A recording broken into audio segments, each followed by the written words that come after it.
Welcome to Fitzdog Radio. If you're watching this, you're going to see things look a little different this week. I'm not sitting in Fitzdog Studios. I'm sitting in the back of my house, in the guest house in the back, where I'm sleeping and living for the next 7 days. And I don't like it. I'm not going to lie to you. I'm back from Cleveland, which is why I'm back here. Spent the weekend doing shows in Cleveland.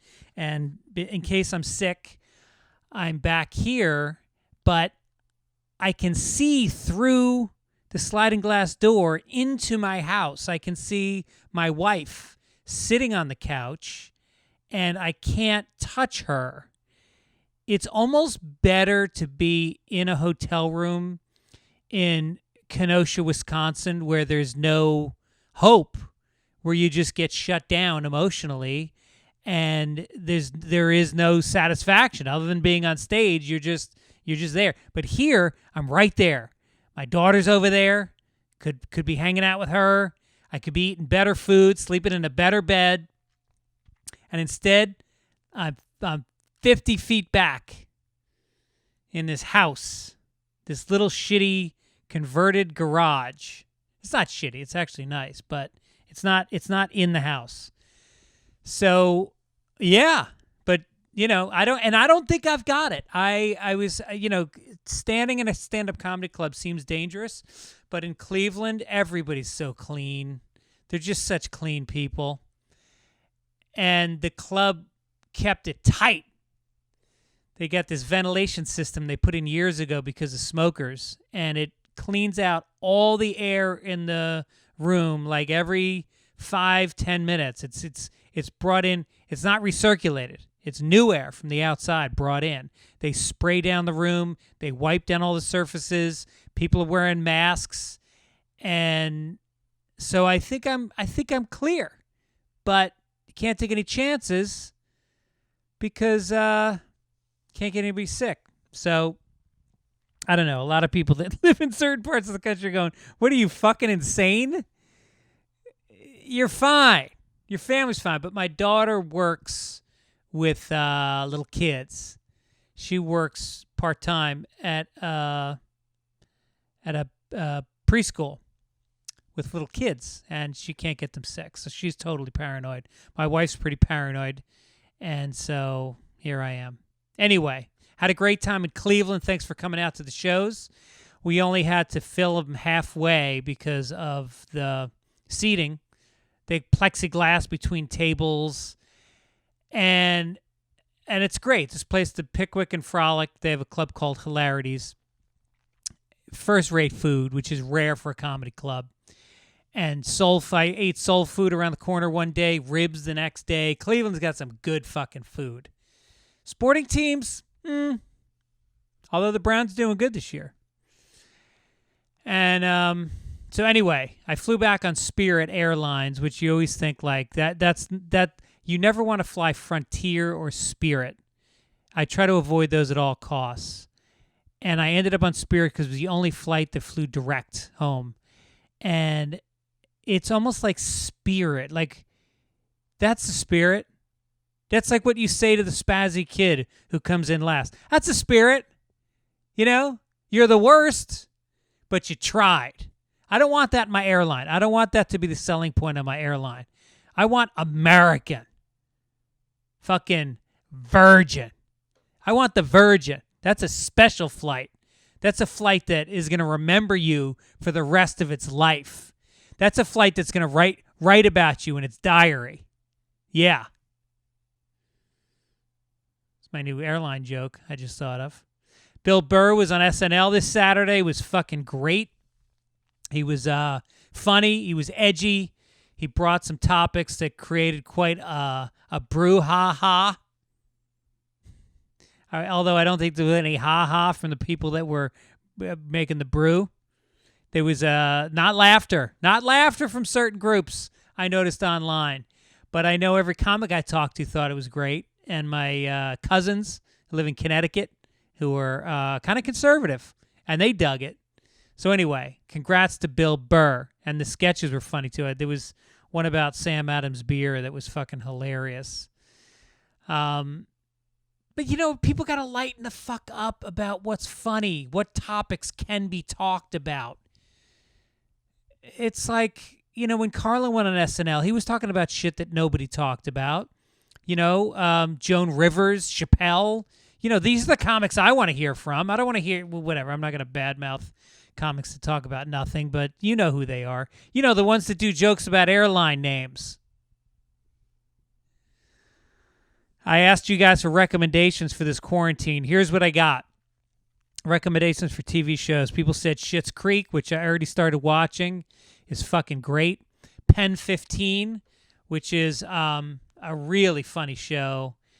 2 30-something-year-old women playing like 13-year-olds and getting away with it. It's great. And I also found somebody told me to start Law and Order SVU. I never watched any of those procedural dramas on, primetime cable, primetime network TV. And, man, I'm hooked in. I got to tell you, Richard Belzer, who was one of the biggest comedians in the 80s, I would even say like the late 70s, lands his job on a 1-hour drama and was on, I think first he was on Law and Order, regular Law and Order, and then I think he got on Law and Order SVU. I think he's been on TV like 30 years straight, making bank. And all he has is 1 or 2 small scenes a show. That's the fucking job I want. Comedy's hard. A drama where you get to be the funny guy, bar is a lot lower. I mean, if you're on a sitcom with a bunch of other heavy hitters, great, say you're on Mom with, who's on that? Allison Janney and Kevin Pollak. There's like, if you're whatever, like a drama's fucking easy. Everybody thinks you're a genius if you say 1 or 2 funny things. I want that job. Or game show host. That's all I want. Somebody said The Vow. Yep, up to date on The Vow, which it's on HBO if you haven't seen it. It's really good, but I keep waiting for like this scandalous cult behavior to start, and so far it's just kind of a self-help group where, they did brand the women's genitals, not their genitals, their pelvic region, it's just horrible and inexcusable. But is it enough for an 8-part series on HBO? I don't know. I'm also going to check out Mr. Robot. Somebody said Halt and Catch Fire is good. And one guy wrote in Full Metal Alchemist Brotherhood. Don't discard it right away because it's anime. I'll try anime. The plot is out of this world. Character development is great. And this anime is well known for being one of the most mature and appreciated anime for adults. All right. I'll try it. Also, listen to my friend, Adam Ferrara, who's been on the show, has a new comedy CD out. It's called It's Scary in Here, and I listened to it flying back, and it's fucking hilarious. As expected, Adam Ferrara is one of the greats. I don't know if he's one of the greats. He's one of the very goods. I mean, one of the greats is like Pryor, Carlin, me, Attell. I'm not one of the greats, by the way. I was kidding. Although you have to believe you're great if you're a comedian. Otherwise, why fucking bother? Yeah, I am great. Not every night, but most nights. We got I asked people who should guest host my podcast, and 95% of the people said Andy Kindler because he's been on my show a lot, and he kind of took over once when I was late for the show, back when it was on Sirius XM radio. And so I called him today. We'll see if he gets back to me. He's not good about returning phone calls or emails to most people. It's not just me. So if you want to reach out to Andy yourselves, feel free. I know he's pretty big on that Twitter program. Somebody else recommended Paul Rubens. Don't know Paul Rubens. A few people said Judd Apatow. That's a possibility. That's a big ask. And then I got an email from Daniel Cholden who said, Greg, I'm also sometimes mistaken for a woman on the phone. I've mentioned that's happened to me. It's just something I've learned to live with. I don't think about it anymore. Sure you don't. You just write emails about it. Weirdly, my wife, I guess, didn't know about it when even though we've been married for 20 years. The other day I was on speakerphone with tech support, and the tech kept calling me ma'am. My wife heard it and burst out laughing. I've actually never heard her laugh that long and hard. She was laughing, I think, at the person on the phone. I think she thought it's never happened to me before. Yeah, that's a tough one. Those are some cold cards, Daniel. Had it happen many times. All right, I'm going to skip the overheards and say what's this week because I want to get to the podcast with my guest, who's a good buddy of mine. And I don't say that lightly. I don't say that about everybody. But this guy's a dear friend who's really just a caring guy, just a very decent person who also happens to be hysterically funny and has had an amazing career. He's got his own podcast now. We'll talk about that. But we sat down and chatted last week, and here it is, my talk with the great Bob Saget.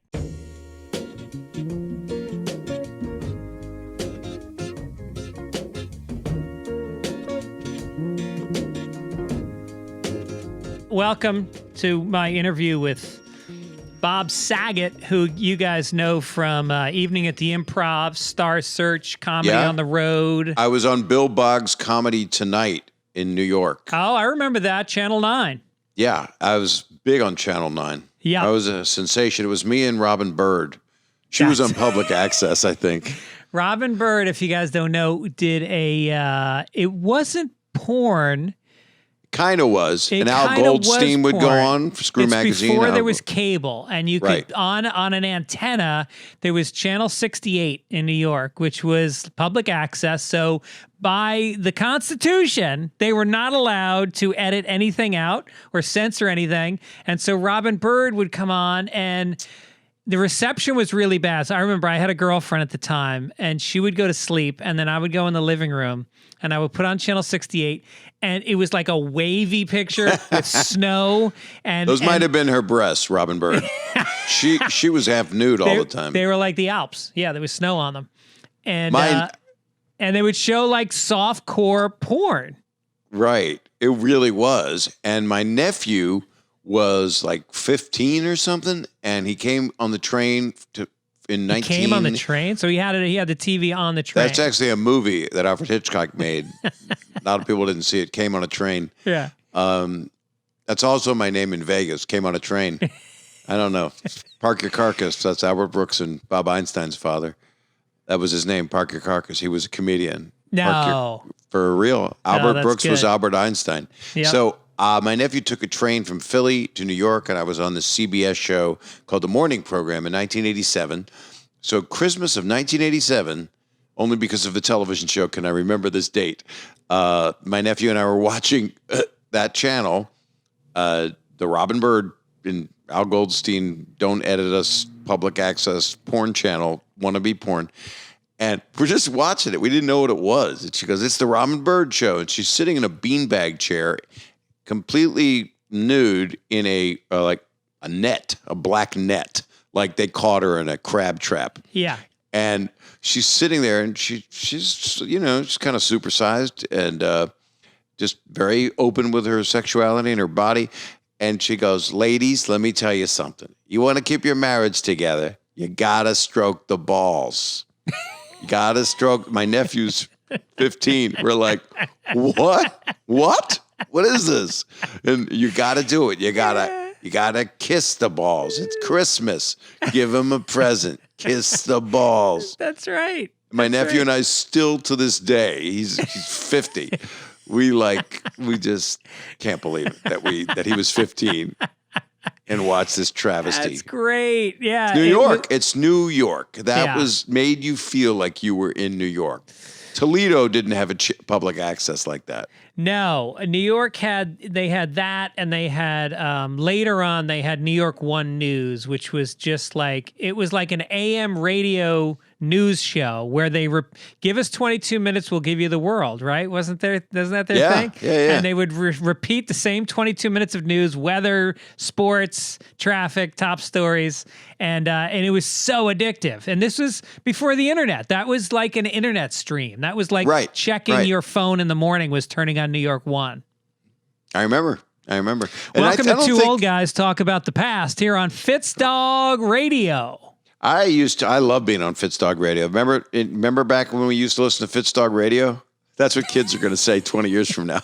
Do you No, remember 50. Fitzdog Radio? Is that your theme? No, that's the Ramones song. Oh, Remember I don't Rock think and you Roll want- Radio? Do you Well, remember Rock Nick, and Roll Radio? All we're going to talk about is stuff in the past. Let's do that. Let's do an entire nostalgia podcast. You kids today don't know the past. I hate old people that talk like that. I'm friends with a couple of older people that are so relevant and so smart that people just want to be around them, you know. So those are those people that I try to hang around with rather than people of, get off my lawn. Back in the day, we had mulch. Mulch was the way. We had sod that, I don't know what they had. Yeah. There was grass is important. Out here, I like plastic grass. I'm fine with it. Miniature golf.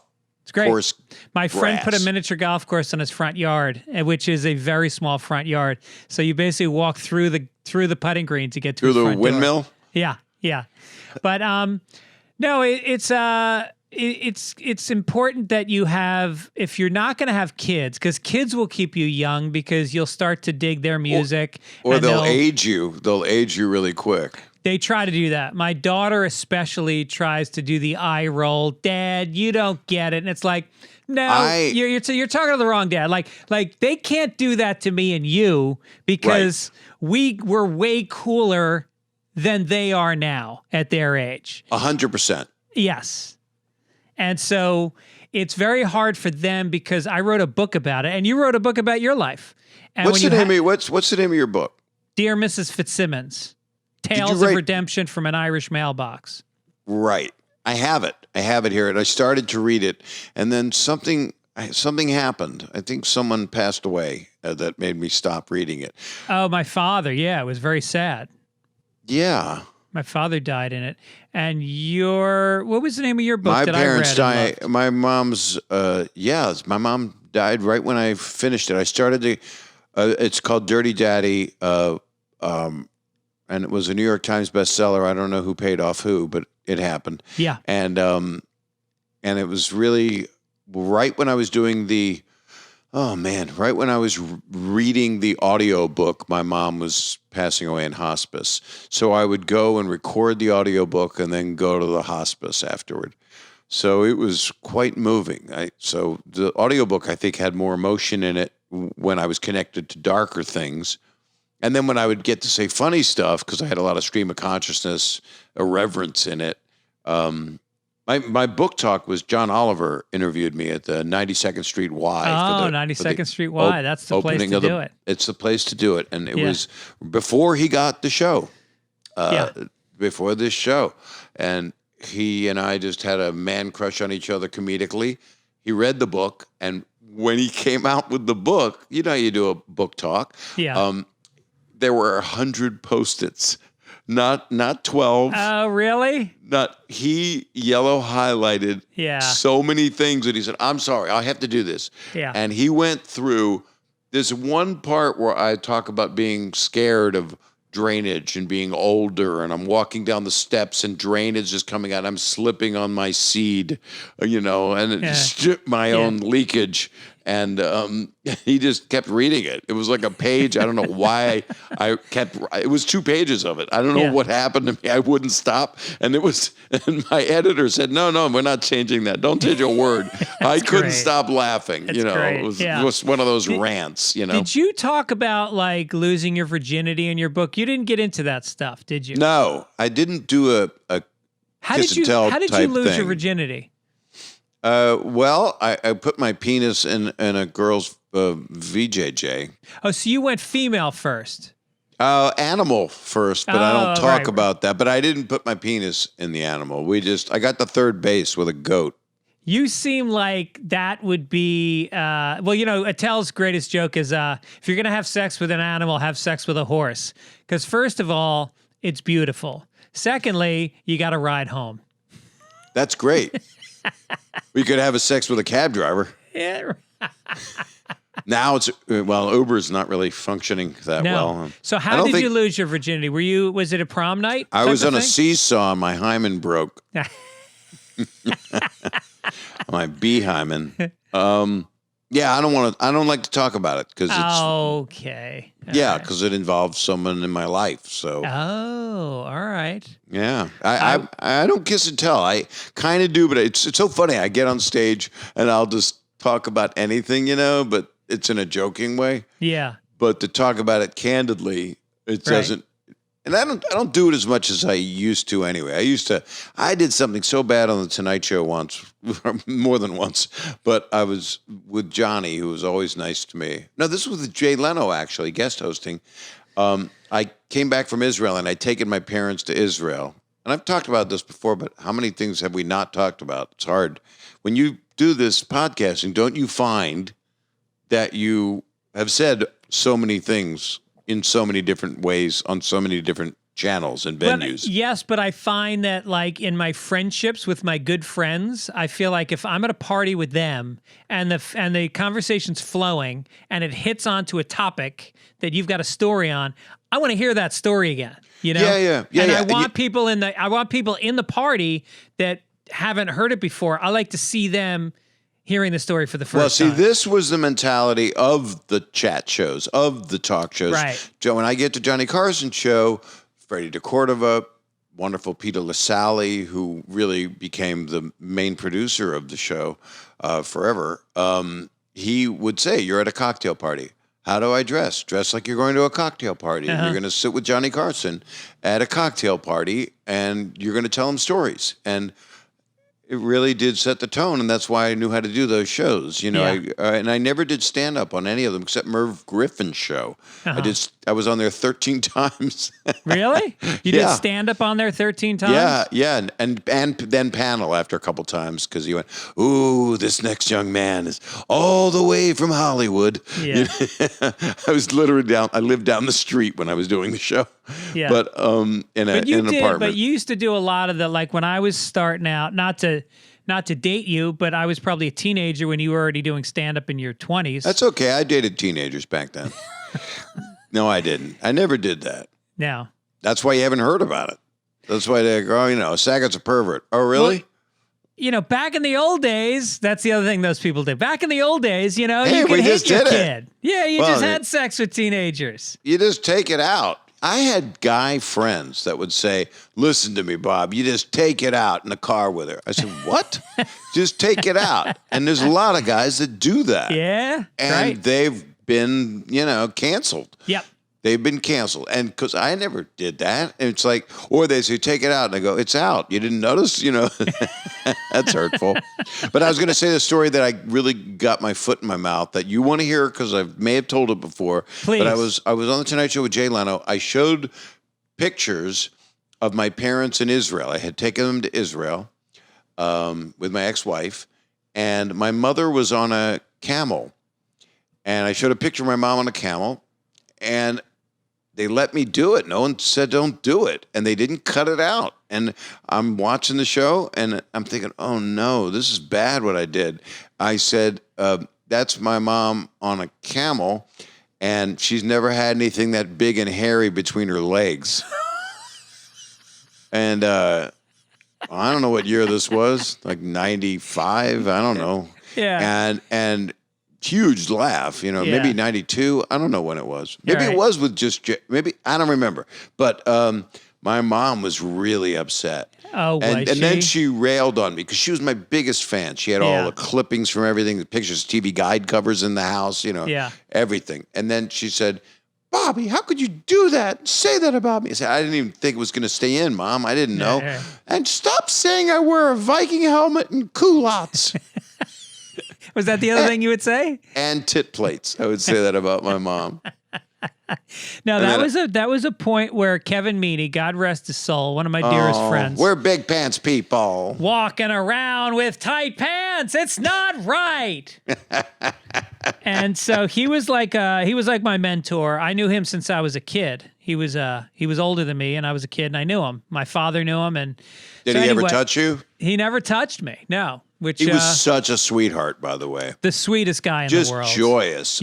Yeah. Like a young cherubic Jonathan Winters or something, like an offspring of comedy. Just a it really comedy baby. It was joy. That's the word. He spread it. He felt it, and he was dancing. He was doing stuff. He was singing. It was cute. He was just adorable. And he was doing it for you as much as for him. He was just genuinely enjoyed being funny. Well, that's what we're supposed to do. And the people that go, I want to be a star. And when I hear that, when you look at a person, and I'm on TikTok, I'm not normal. Right. Right. But people that their goal is to be a star. Yeah. My goal was never to be a star. My goal was, can I just be good? Can I be good? And I'm still questioning, but well, you're definitely a star. Well, I don't know. I mean, I am known. I mean, people, point at me, Yeah. I'm always in a hazmat suit now, I go out wearing slip covers you'd put on furniture. I duct tape them like 2 sofa covers around my body, and then I go out. I take a walk. You don't have to wear a mask if you're in 2 couch slip covers, duct tape. So my wife has to duct tape me in it. Yeah. And then the feet are the only thing that comes out. So no droplets can hit this face or body. I put my shoes on backwards. I tape them on and I put the mask on the back of my head. That's and then smart. I walk backwards. No droplets. Literally no droplets that way. Did you put a fake butt cushion over your junk? My crotch. Yes, I did. Yeah. And see how eloquent you are. You say crotch and I say junk. Just take it out. Take it out. She'll be all over you. How many words are there for that? Junk? Oh, that? Oh, my God. You can make them up. There's so many turtle in a bag, two gerbils in a sock. Yeah. Big Pants Jim. Python. Big Jim and the twins. Yeah. Nads. I'm just doing ball stuff. I'm not thinking about the pin. You've always been more focused on the balls, but what I was going to say was not really. Robin Bird taught me you gotta stroke the balls. Stroke the balls, play with them, kiss them like it's Christmas. It's like it's Christmas. Want him to have a happy Christmas? Kiss the balls. I say that to women when they say, "What should I get Ken for his birthday? What should I get Evan for Father's Day?" Give him a blowjob. It's the most simple gift that a woman can give a guy. Some women don't like it. They don't like it. Well, assuming they do. Assuming they don't have a problem with it. Well, don't you think if they love it, you want to, you just lock that down. That's right. Lock that down. That's a keeper. Yeah, absolutely. We're talking chauvinistic Me Too shit right now. It's not so good. Listen, so I was what can we do for them? What can we do for? By the way, I'm an equal with my wife. This is equal. I mean, right. and we were talking about this, and she was saying, "You're the man of the house, and that's okay that we have." And she works. I mean, she's very successful at what she does. She's an influencer. She just influences me. I don't know. There's no joke. She has influenza. No, you don't want that. But I think we're equals. I don't think, but I have a very strong personality. I'm like, I can be a comedic.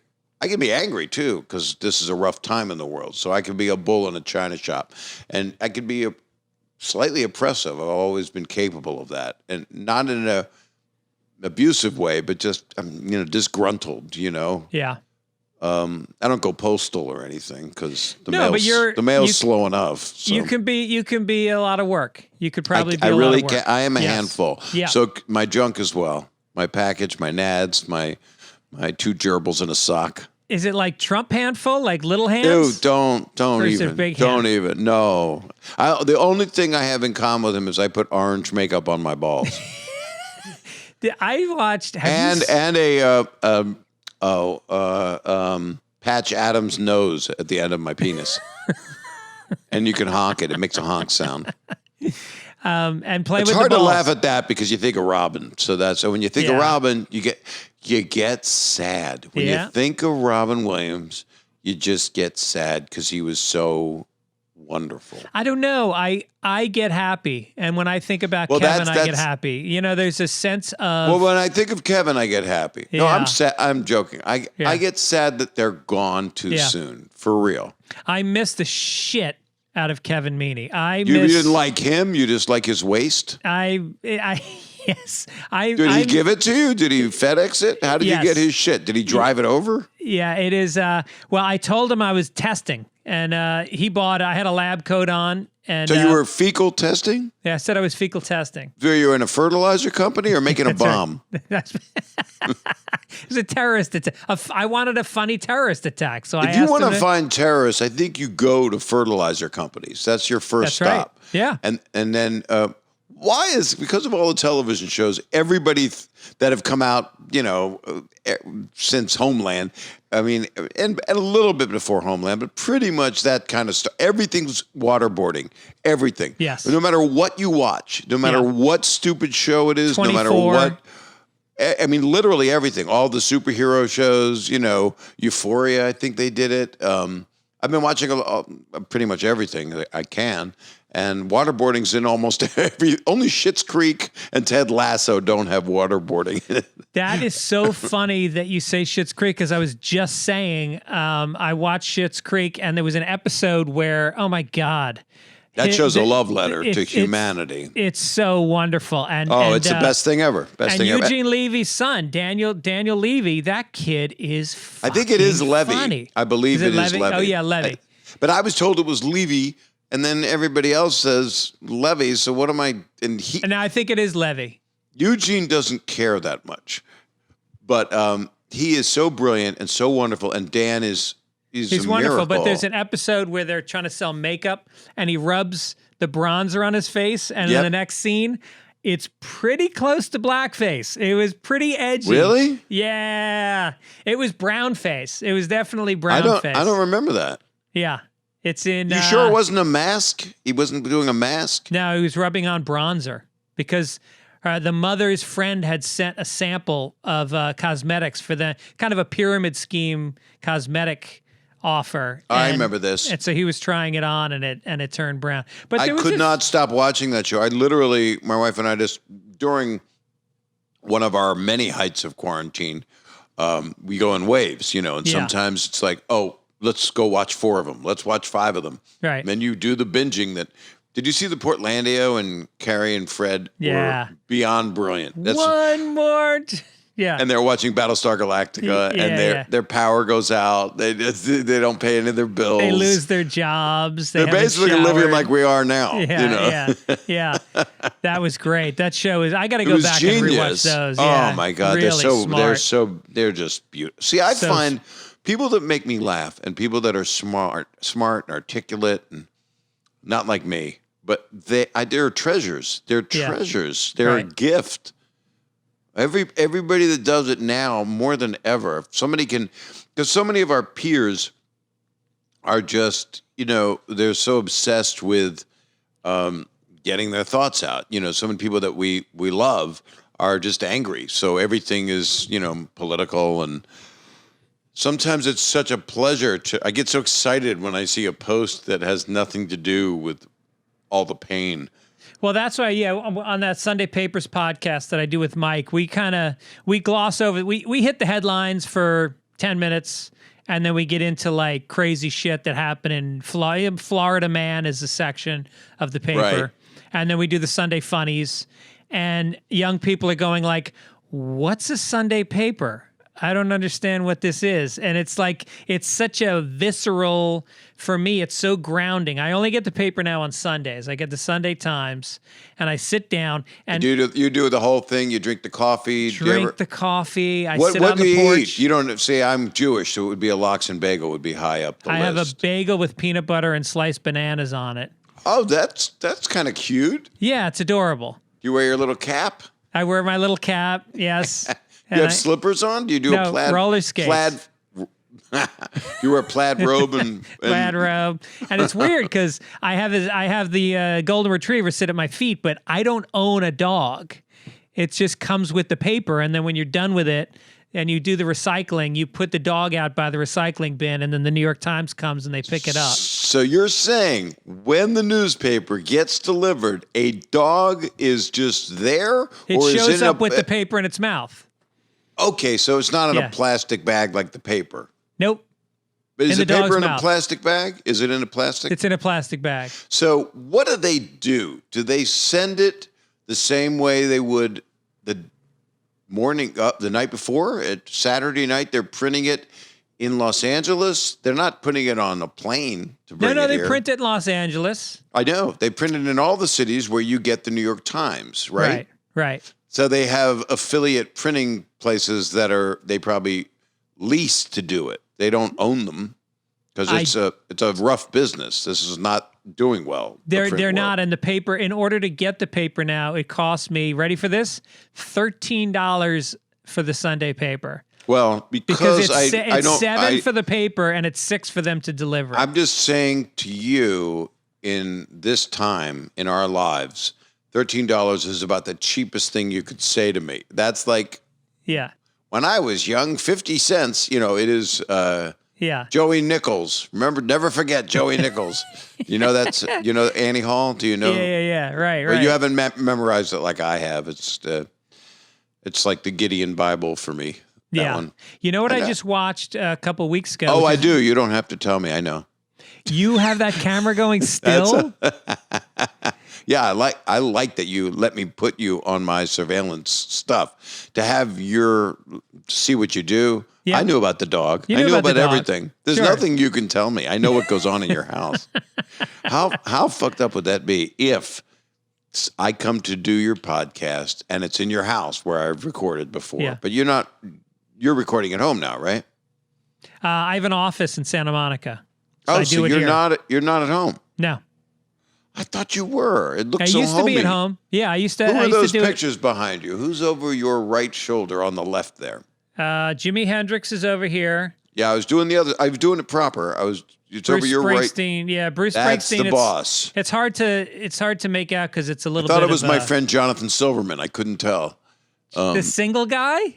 And A Weekend at Bernie's, yes. Yeah, right. And he's doing a series with his wife in Canada right now, they're doing it together, which is great. Jennifer Finnegan. Is he allowed to come back? Isn't there like a long quarantine? There's gonna be a thing, yeah. Yeah, it's a really long quarantine. I think in Canada, you're like not, like I have a friend who's in Canada now, and he wants to come back to LA and leave his family there and come back. He can't. You literally aren't allowed to. Maybe this guy got a waiver because you can do it. Have you seen A Handmaid's Tale? You can get out. It's just you got to hide in the woods. You got to get in a truck. You got to dress up kind of like an Amish woman. Which I think everybody should do once in their life. I feel it's one of those things, having to flee.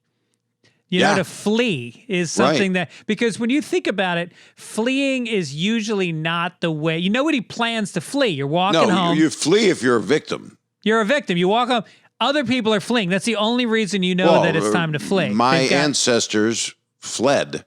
Yeah, right? They had to flee. Yep. You see somebody with a chair and you go, why is he walking down the street with a chair? Oh, we're fleeing. Yes. And you go get your chair. It's like the end of Fiddler on the Roof. Right. There was also a Mel Brooks movie that he made before the producers called The 12 Chairs. Oh, that's right. And it was about that. It was about these chairs and moving them. It was this very unusual movie. Wasn't that 12 Chairs based on an Ibsen play? It was also called The 12 Chairs? I think it was. I think you're very smart to know that. Maybe it was called The 8 Chairs, and I believe, it was a parody of that. I think so. It was like Woody Allen did Love and Death, right. Which was, what's his name? Oh, God. Dostoevsky? Yeah, there you go. And then do you know a lot of Russian people? Are you a spy? Are you a Putin lover? I am. I'm sorry, I meant poutine. Have you been to Just for Laughs? What's poutine? Poutine is in Montreal. It is just a slather of grossness that's kind of good if you love a lot of salt. Yeah. It's just it's I believe it's some kind of beef and fat and really salt and grizzle, and it's got some other fries in it. Fries with your meat. I don't like fries on a sandwich. I never got that. No. But poutine sound, when they first told it to me, I was like, it just sounds like... That is weird because if you're eating the sandwich and you have fries, you're going to take a bite of the sandwich and then you're going to eat a fry, but I don't want them doing that beforehand. That's correct. That's your call. Yes. If you want to put potato chips on your sandwich, you go ahead. I think something's wrong with you. Yes. But you're having peanut butter on a bagel, which in my religion, that I don't really practice like I used to, because I was forced. I had forced religion. Did you have forced religion? Yes, very much so. I got baptized. I got first communion, first confession. Was that to the priest who tried to touch you? Yes, and it was weird as I'm confessing to him what he did to me. Yeah, right. Yeah, and you're saying I've sinned, and I feel been terrible. Touched by you. Right. Yeah. And I've sinned because it was so good. I'm really sorry. Yeah, this Father. is less of a confession than a brag session. Do you not like me anymore? I've seen you going with little Jimmy. You've been liking little Jimmy. What does he have? You like his red hair, don't you? Yeah, right. Sorry, my hair's not red enough for you, Father. Yeah, I'm sorry that I'm showing shame, but Did you ever hold? Did you hold the frankincense and the myrrh? Did you do all that stuff? No, my brother did that. My brother was an altar boy. That stuff smells kind of cool. It does make it. It makes you think of church when you smell it. I've been in a lot of churches. I've done a lot of soul searching over the years and trying to figure out. I was going to say what the hell is going on, but there's a lot of people that are not as religious as they used to be. But right now, America's kind of holding on to. That it's a Christian country. This is kind of where we're kind of at, and it's kind of an everybody country is how I look at it. Yeah. I used to say I'm sacrilegious. I worship my sack. That's what I used to say, but I stopped that because I didn't want to offend any agnostics. Well, that's the whole thing is like atheists, like I don't mind an agnostic, but atheists have gotten so outspoken. It's like, why are you? That's why do you that's a religion. Why do you wake up in the morning, have a cup of coffee, and go, "I need to tell everybody that believes in something that they're assholes"? Yeah. Why are you promoting a lack of something? If it's a lack of something, just ignore it.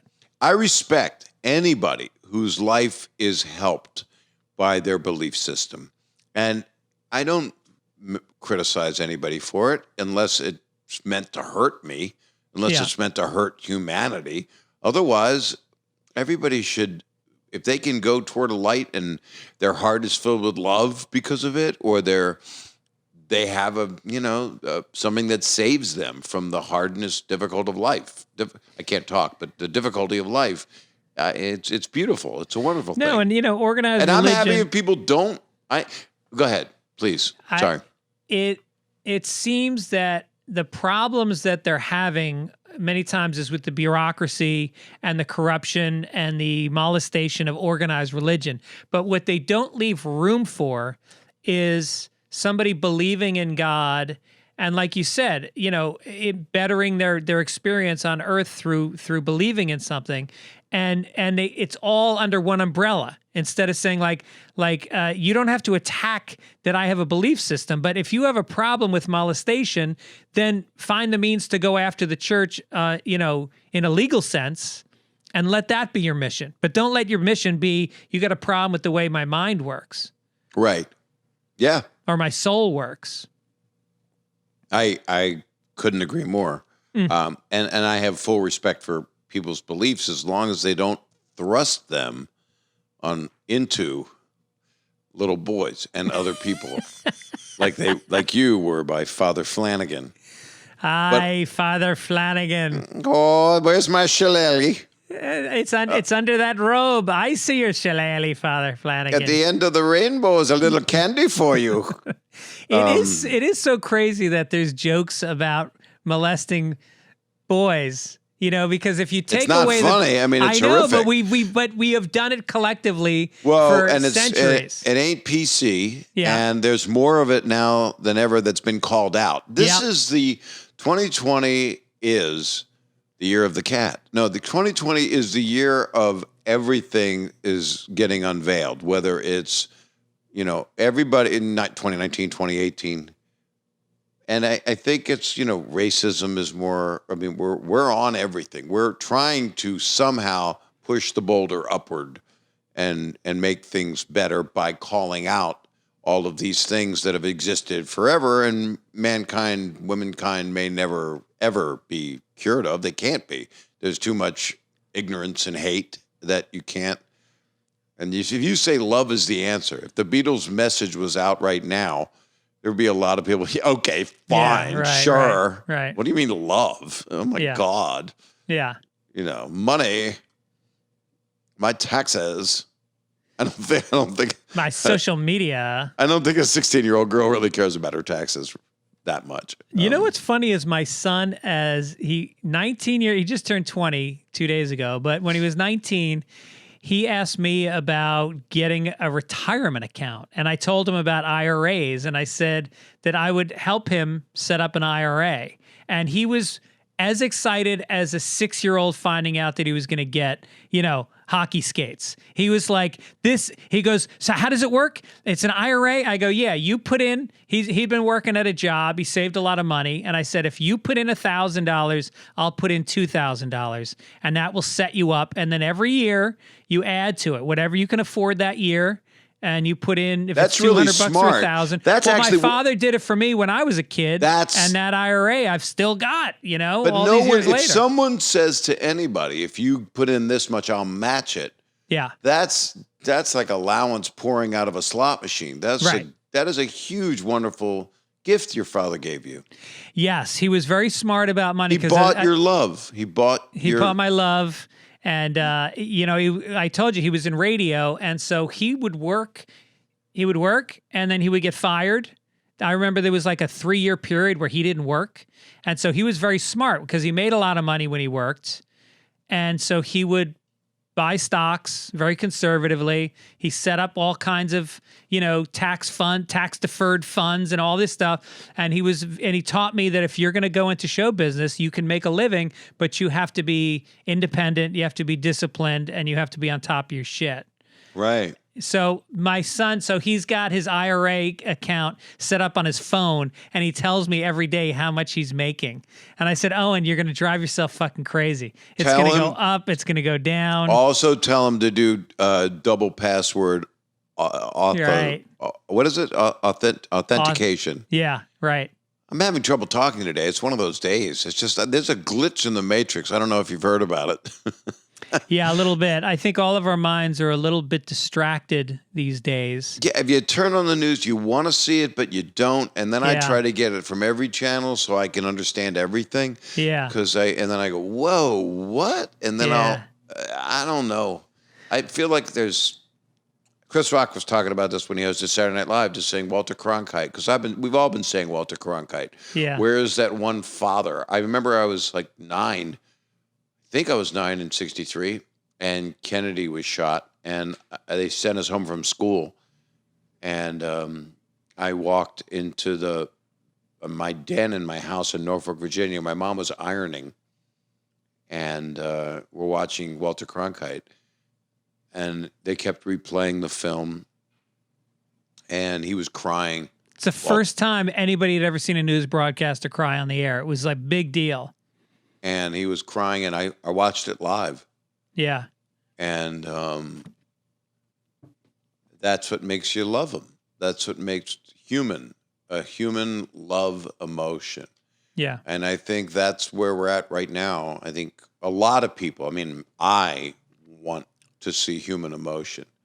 And if you can fake that, right. I always go back to that. Yeah, I think it's, right now is the time where comedians people could use a good laugh. And the 2 shows I've done, the other one was 3 nights ago, I found that the audience was ecstatic.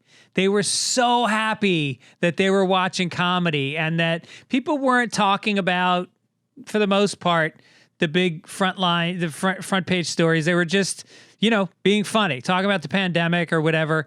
And it was such a release. And so I wish they could find a way to do stand-up comedy live again, where we can keep it safe, but give people that outlet. And well, they're doing it. I saw today Whitney posted that she's out doing a parking lot or somewhere in Denver. People are doing drive-in movies.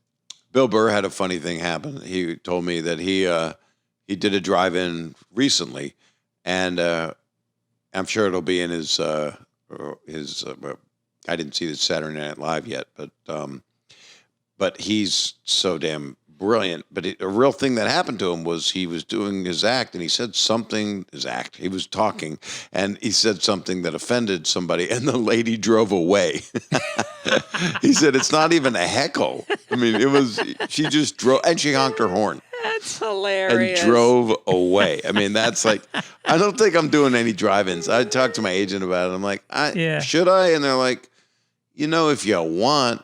Yeah. I am doing one gig for somebody. And then I don't like putting myself in I believe in the science of this disease. So I don't want to put myself in a dangerous position. Right. I know. It's tough. It's tough to figure out. Some people are out there, man. People are out there like Bert Kreischer's doing drive-in movies nonstop. But he's not killable. Right, that's right. He takes his shirt off and the virus goes, no thanks. Right.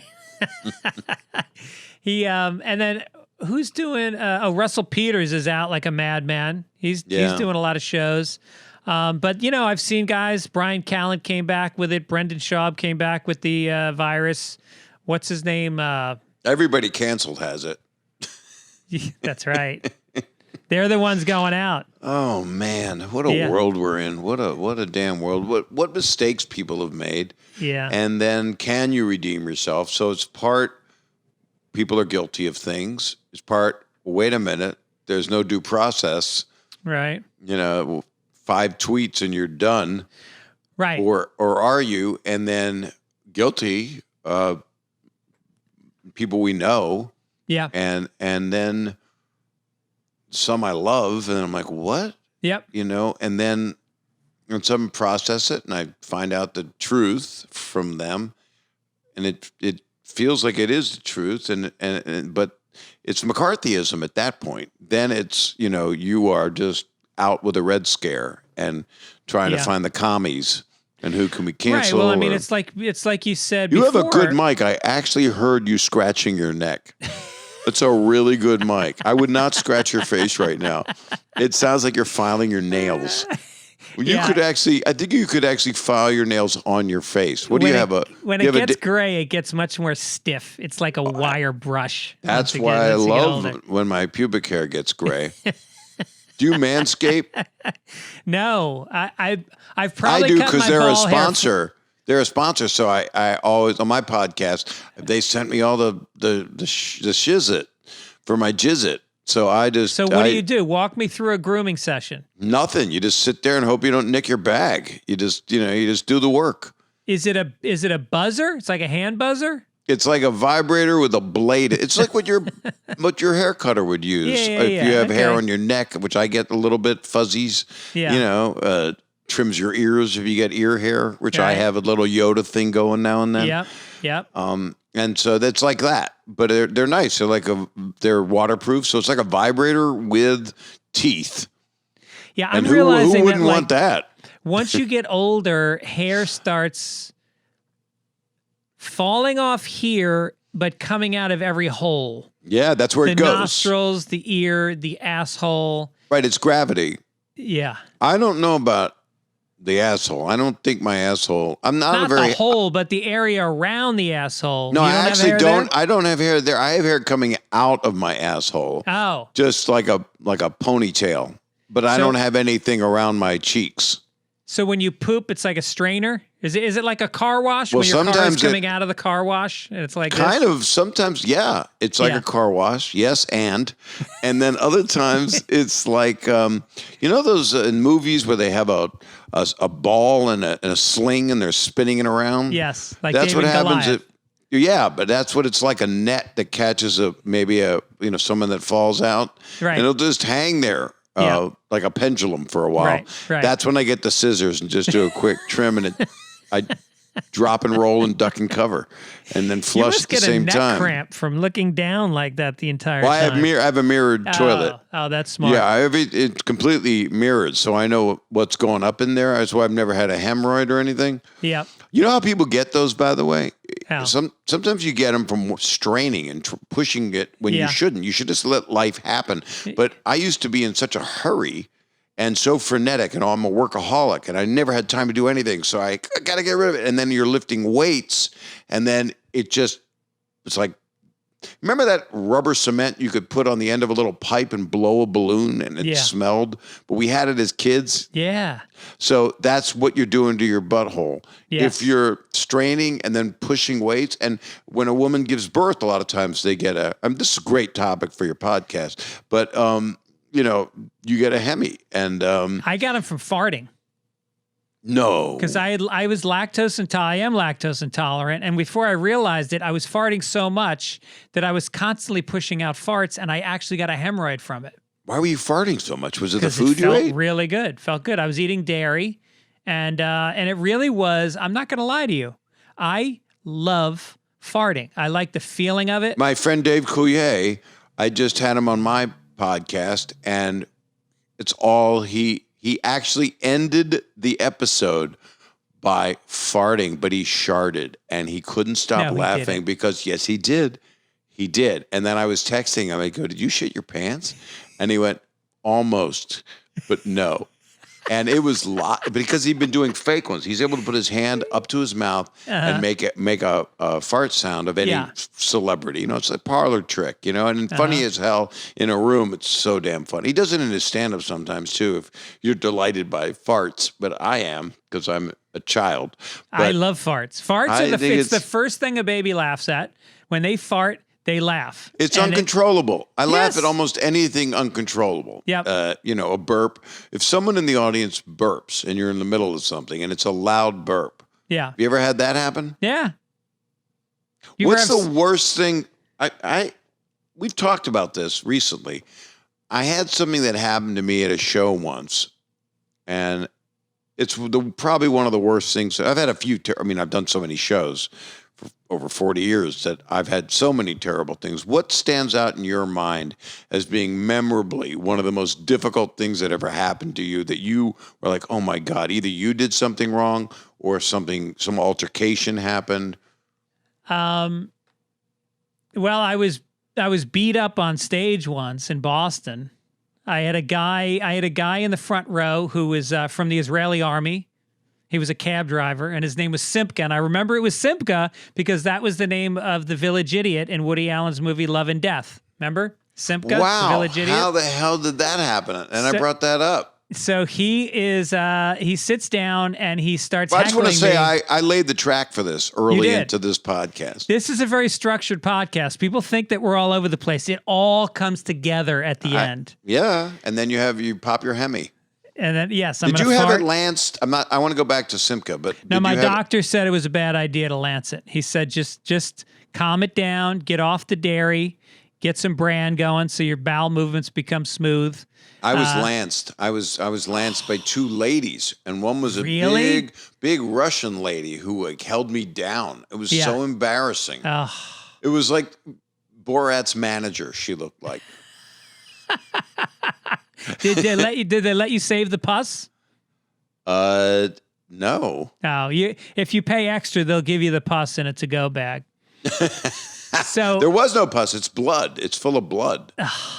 People are not eating, I hope. Back to Simka. So the guy is sitting in the front row, and he's upset because he came to a Jewish singles night at this club, ironically called Stitches. And he's sitting there, and he is alone, and he's upset because none of these. It's a lot of like rich Jewish kids. Where was this? I've been to Stitches, I think. In Kenmore Square in Boston. I'm sure you played there. I'm sure you played there. I just played, what was it, the Underground? What was Bill Blumenreis's place? That was the Comedy Connection, Duck Soup. The Comedy Connection was the big one, right? Faneuil With the Hall brick Comedy wall. Connection. Yeah. Yeah, I did that, and then I did Faneuil Hall, and it's Faneuil Hall. I thought it was Thaniel. No, it's Faneuil. Well, that's my problem. I fucked that up. You fucked that up. So the guy Boston, I just like Wilbur Theater. That's like my favorite place to go. So the guy is heckling me, and then I say, well, let me know. Sorry. I really screwed you up here. The worst guy to tell a story in front of. Simka, I'm sorry. So eventually he starts heckling me, and I shit on him, and then he says to me, nothing more. like he drew a line in the sand. Wow. And I shit on him again, and he came on stage with his fist clenched, and he came at me. And I had one of the old microphones with the big wire mesh on top. It looked like a weapon in Game of Thrones. And I hit him in the head with it, and he's bleeding down his face. And he gets me in a headlock, and he starts doing some Krav Maga shit on me, spinning me around by my head. My legs are hitting tables. People are screaming. This is a nightmare. And so it takes the bouncers like 5 minutes to get to the stage because it's Boston. So the crowd all stands up and they get around the stage and he can't get up there. And so finally they drag the guy out. My neck is completely wrenched. And then the club owner, Harry Conforti, he says to me, they set the chairs up. They got everybody a drink. And he goes to me, all right, Fitzsimmons, you got 5 minutes left. Sends me back on stage. What did you say? I got a standing ovation because it was Boston. They'd rather see a fight than a comedy show any night. Right. So I get the standing O, and then I look around and I go, I hadn't just gotten beaten up. I look around and I go, all right, who's next? That is such a great comedy town. Yes. And if you approach it the way I do and did, you set it on stun if you want, and you can go out. And Bill Burr coming out of there just makes all the sense in the world. Yes. Just punching a fucking bag for hours. You know? And the thing is there was a lot of rooms there at the time. Like when I came up with Bill, and it was Patrice O'Neal and Bill and Louis C.K. and, so many great comics, Nick DiPaolo and Bobby Kelly. And they all had an edge to them because they were tough rooms, but there was a lot of them. So you could you could make a living as an opening act. You could go out and make $50 a night. San Francisco also. I mean, back in the scene when I was starting, Dana Carvey was up there and Robin Dana Gould. Yeah. God, everybody. I mean, so many people. Yeah. I was those closest because Boston was similar to San Francisco in that they didn't really bring in a lot of talent from outside of town. They had like a closed community. And so you could work every night without having to actually pack a bag and go on the road. And you had to be different than the other guy. If you're in Boston and you sound like DJ Hazard, you're not going to get booked by the agents because DJ is going to say, I don't like this guy. Right. Well, that's great, though. Yeah, because I watched a lot of people. I kudos to Dane Cook. He really did have a different way of doing it. Absolutely. I remember watching Letterman, and I've talked to him about this over the years, and I didn't know who he was. And I watched him on there, and I watched people, I watched the way he moved, the way he deliberately did stuff. I hadn't really seen anybody do that before. And then after him, like 9 people worked like him. They started becoming him. Yeah. Was Greg Geraldo from Boston? No, he was from New York, but it was also... God, I loved him. I mean, David Cross came out of there. Sarah Silverman somewhat. She was there. A lot of her starting days were there. Who am I forgetting? Mostly men. There weren't that many female comics that got really supported in Boston. I think it was a tougher racket for them to come up out of that. Sarah and I did a show there. I think it was there Boston University? Yeah. I see. I'm really tired. And she did like 40 minutes, and I did like an hour and 10, and it was the best show. Yeah. And we hadn't ever played like that together. Yeah. And then we hung out, and I had a girlfriend at the time who was not happy because I was having such fun with Sarah because it was like, finally someone I can talk to. And I didn't mean that. It wasn't like that. I mean, I think a good relationship. I think maybe that was the night it started to turn. I'm not sure. Well, do you find... My bad, but I just love Sarah. I mean... How can you not love Sarah, How do you not love Sarah Silverman? She is the real deal. She's just herself. She's got a unique voice. She's courageous. Her heart is pure as hell. She says what she wants, and she's able to do it in a sweet and strong way. And silly. That's the thing about her, is underneath it all, she never lost her playfulness and her joy at doing stand-up. And, and if you've ever met her backstage, she's just the most gracious, wants everybody to be happy. And but have you ever find, like, in relationships, that you had to downplay that you had fun on the road because you didn't want them to think, well, maybe it was your wife at home with the kids and here you are on the road, like going out to dinner and all that. Do you ever, sometimes I feel that. I wasn't on the road as much with my first wife. I'm married now for 2 years to the second person I've been married to. I don't know how you say it.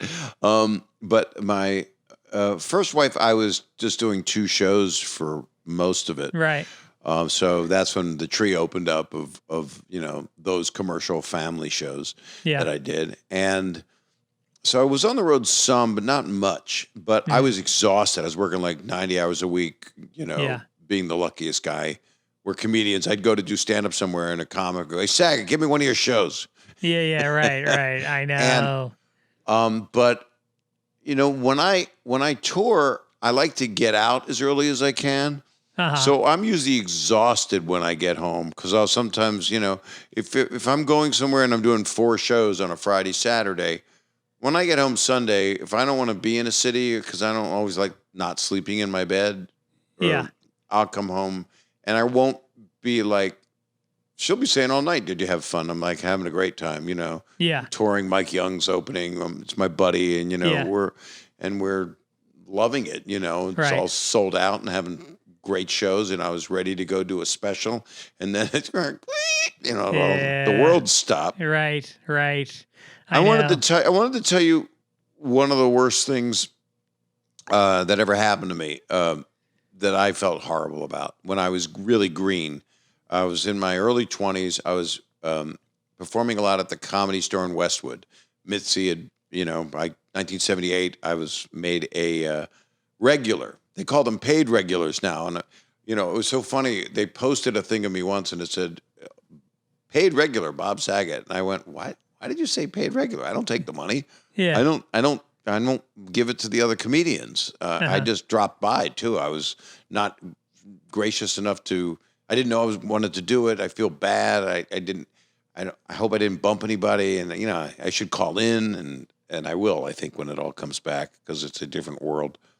And a little more compassion goes out to comedians for me right now, especially those that really depend on staying alive. Oh, my God. Yeah, a lot of them were living gig to gig. It's not an easy time for anybody on this earth. But anyway, I was performing in Westwood, and I looked down in the front row, and I would do audience stuff. And sometimes I would have a planned audience thing. I was 22. Mm-hmm. And I look at this guy in the audience, and I said, it wasn't a joke even. I would say, are you 2 together? Oh, yeah. Well, put your arm around her. And then the guy would normally do it when I would say it. And then I would say, now feel her up. And thanks for laughing. I mean, it wasn't a joke. It was just something inappropriate you say to somebody. Because why would they do that in front of an audience? And I didn't have a button for it. There was no follow-up, nothing. Yeah. So I said it to a guy, and it was kind of crowded. It was kind of like built like the OR, like the original room at the Comedy Store, but it had the bar was right part of the room, like a giant den. Yeah. And I said, are you 2 together? And they go, yeah. And I go, oh, put your arm around her. And I looked down, and he was missing the arm that he could have put around her. And I went, oh, my God. I'm so sorry. This is how green I was. I went, I'm so sorry. I didn't know. Oh, my God. And the people in the back couldn't see. Uh-huh. And they were like, what? They were kind of giggling. Yeah. People in the front near him are horrified. Uh-huh. I am the devil's spawn. Yeah. 2 weeks, and I said, my God, I am so sorry. And then I did some stupid guitar parody and tried to get out of it. It was kind of like you're, getting beat up and doing 5 at the end. And then 2 weeks later, Mitzi Shore there was a Comedy Store in a hotel in Mission Valley. And it was not La Jolla. It was another one. And Mission Valley, it was kind of like you were playing the banquet room in a hotel. And it was like a Days Inn type of hotel. I don't know what it was. It's probably still going. No, it's way gone. But it didn't last very long. It was a couple years. She obviously leased, and they just gave her some deal to help pull people into the hotel, I guess. I don't know. Maybe they'll get drunk and need a room so they can have sex. Yeah. Or throw up on each other. And I'm on stage, and I see a guy, and I say, put your arm around her. And are you two together? Put your arm around her. And I look down. He's missing the arm on the other side. No. And now I go, this is when I learned something. It's 2 weeks later. So this is how we're talking about facing something head on and real. Yeah. And when you face something head on and real and own what's really happening in the room, you're getting some chops. You're learning something. Yeah. And you're also not hurting someone's feelings. Yeah. So I look down and I go, oh, you're not going to believe this. I said 2 weeks ago, I had a gentleman in the front row. And I told him the same thing as I just told you. It's like an audience kind of thing that I'm trying to do. And he was missing his arm on the other side. If you can't see, he's missing his arm. And they were embarrassed, and I felt, but I didn't do it with him. I kind of held up a flag of righteous indignation for him. Uh-huh. And I said, I am never going to say that again, because odds are someone's going to be missing, something. And I then said something that diffused it. I talked to him for a few minutes. Uh-huh. It was an entirely different experience. Yeah. Because it literally made me go, there's something bigger than me. Well, also, I think because you were green, I bet if that same thing happened today, you would handle it in a way that would be I have funny. a whole different way of handling it. Yeah, you would make it funny, and they would be happy about it. I'll tell you my go-to. I shouldn't tell it because it's such a great secret. I would go, how could you do this to me and fuck my act up? I was doing so good. Exactly. I did not know you were handicapped. What the hell is wrong with you? Yeah. Now that brings people in more because they're there, and I'm laughing at myself so they can laugh at themselves. Yeah. And they know that I'm apologizing by doing that. I was doing I just want to say there was one top. I just want to finish this one thing. I shouldn't because I interrupted you, but I said, if you and that other guy could get together and sit next to each other, you would be a person. Oh, no. I don't think I'd say that now. You would be a person. I'd have a chance at an applause break out of you at some point. Hopefully not from your missing side.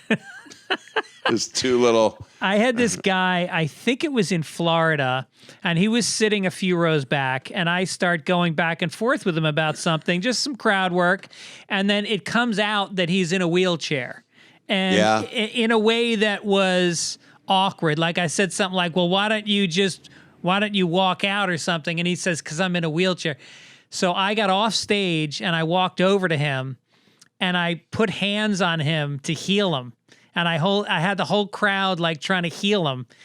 And that guy he bought a cameo from me recently, and he retold me the story about how he wanted a cameo because it was one of the funniest things that ever happened to him in his life. That's amazing. Yeah. Now, Kennison, who I actually got his first spot at the Comedy Store for him. Oh, yeah? I met him in Houston, and he wasn't allowed to play this comedy workshop.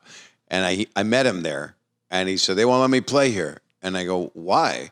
And he says, I'll show you. And he has the Houston Chronicle with him because we met each other at the Laugh Stop and we started talking. And I said, you got to come to LA, man. You're amazing.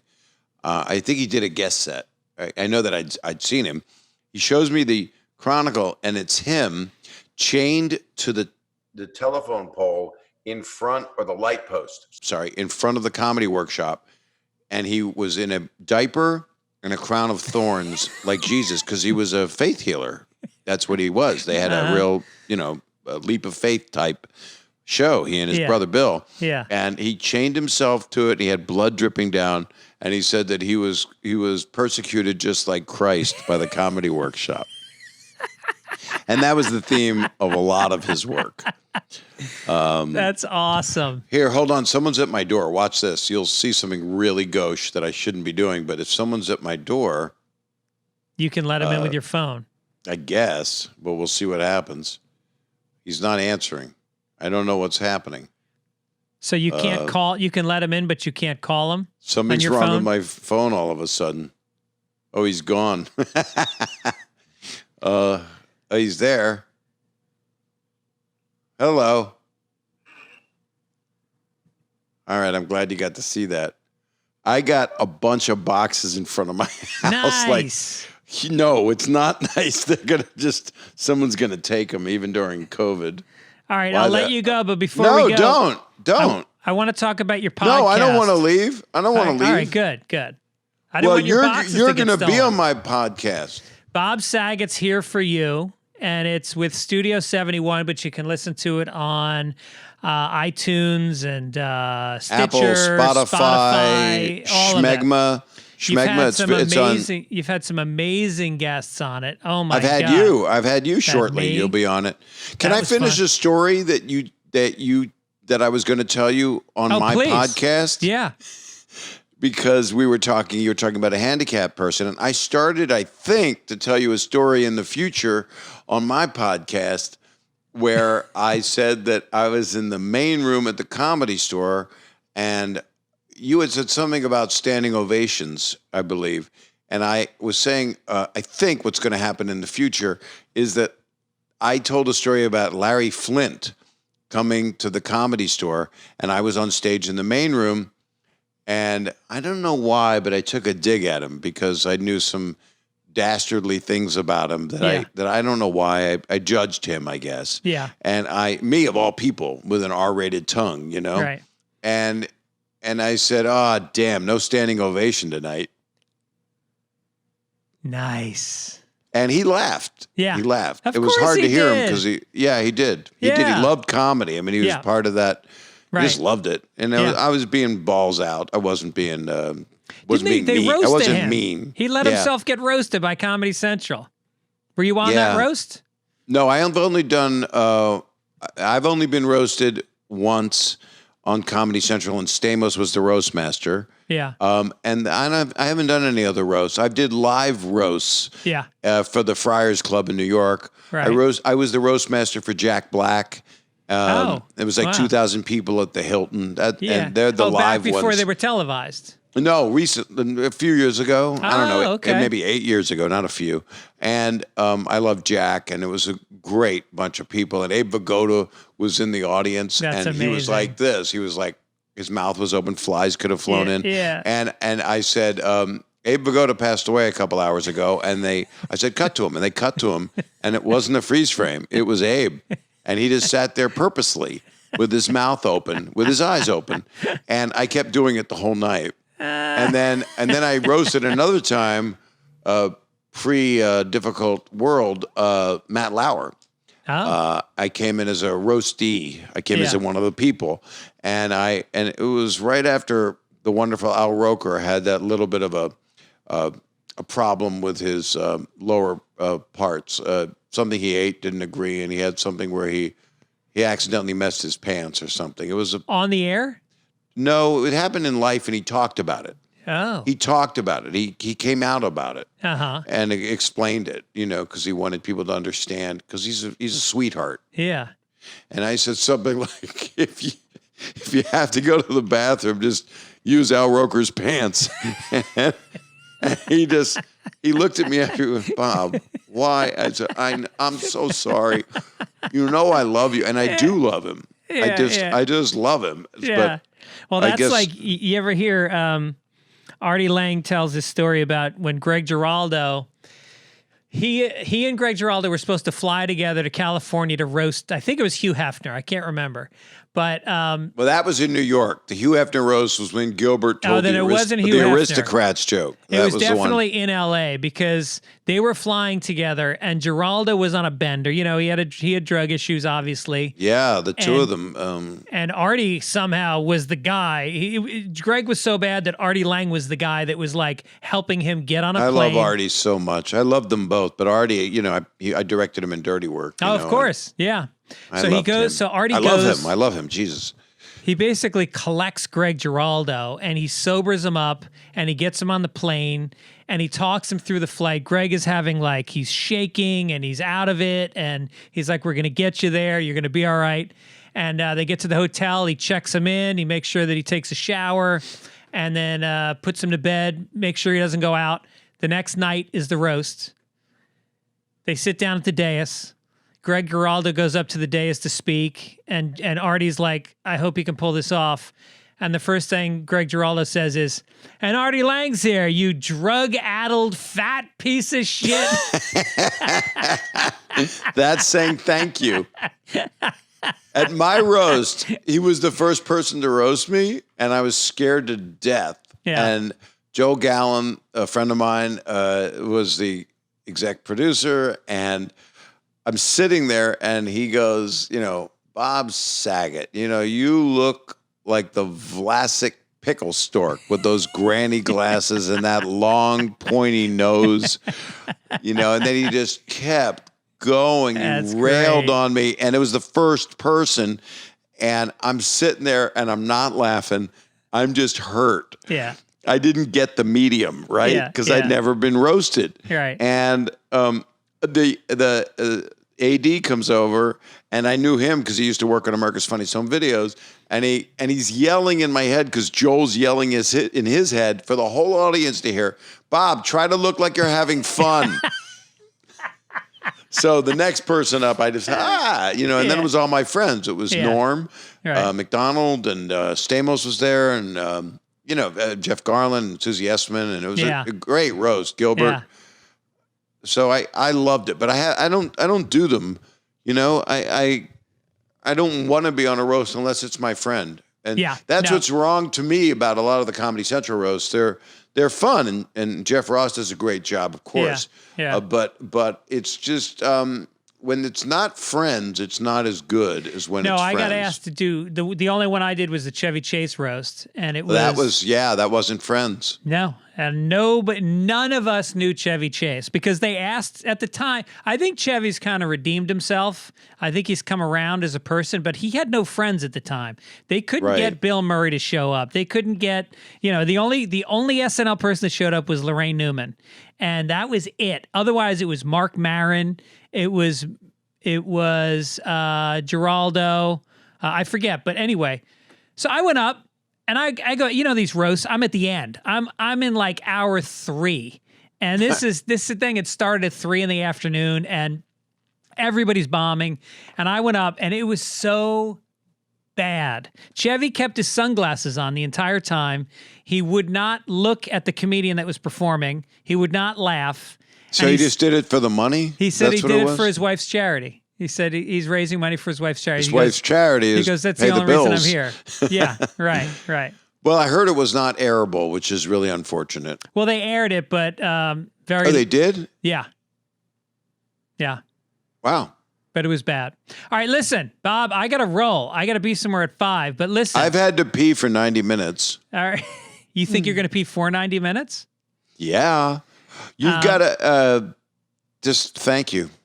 It's my pleasure. Thanks for coming on. It's always a good hang. You're one of my most frequent guests on the show, and you're one of my. Really, you don't have a lot of guests that say back again? No, I do, but I don't like having a ton of people back again. But there's certain people that have been with me from the beginning that have been really like guys that show up and do great interviews and get great numbers. You always get a ton of downloads when you're on the show. And that's nice. And it's also a time we get to hang out for an hour. We're not at a comedy club where you talk for 5 minutes and then you get interrupted. That's the world we're in right now. This is actually hang time. Right. I'm loving my podcast because it's hang time. It's called Bob Saget's Here For You. Check it out. He's also got a benefit coming up next week, which is next week. October 18th. Yeah, I don't know what day. I think every day is Sunday. This is coming out on the 12th. So this is a week before this is happening. It's the Scleroderma Cure. Research Foundation. Scleroderma Research Foundation. It's srfcure.org. And I've got amazing people. I mean, I've got Bill Burr and Sarah Silverman and a lot of people we talked about, Jeff Garland. So many people were so generous to be part of it. And John Mayer and Kelly Clarkson and Regina Hall. It's Queen Latifah is appearing because her mom was affected by scleroderma, and It's just, and I'm doing it live, and some people did pre-tape pieces because of COVID. That's how we're doing it. But it's a virtual event, and it's on the 18th, any day now at 5 p.m. Pacific and 8 p.m. Eastern. And that's definitely worth tuning in for. That's going to be amazing. You got to get register. You got to go to srfcure.org. Okay, do it. And thanks for doing all that work with scleroderma. I lost a good friend to it as well. I think I told you that a long time ago. You did tell me this. Yeah. I'm really sorry. And she left behind 2 young kids. They were my kids' ages. It was preschool, so that's how old they were. Oh, God. And their dad has done an amazing job, Tom Manzella, raising them, and they're both off in college now.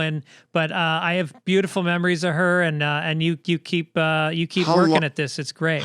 I'll work on it I lost my sister to it, a bunch of friends to it, and we're really turning a corner. We've raised over $45 million in 30 years. Damn. And this is a big one because we've never done a virtual one. This is our first telethon-like thing, and it's only going to be an hour and 20 minutes with, Joe McHale and Ken Jeong and a lot of people doing wonderful. The list goes on, but it's just very cool. It makes me feel very lucky and very wealthy with friends. Yeah, good. Okay, I will talk to you guys later, and thanks to everybody for producing the show, Midcoast Media, and we'll catch you next time. God bless America. God bless America.